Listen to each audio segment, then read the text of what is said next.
कल्पतरूंचे आरव चेतना चिंतामणीचे गाव बोलते जे अर्णव पियुषांचे चंद्रनेचे आलांच्या मार्तंड देतात ती सर्वाही सदा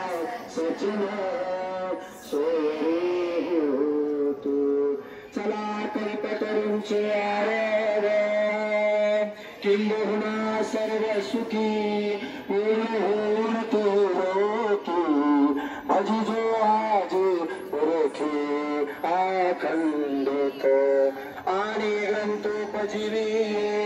विशेष लोकी द्रष्टा द्रष्ट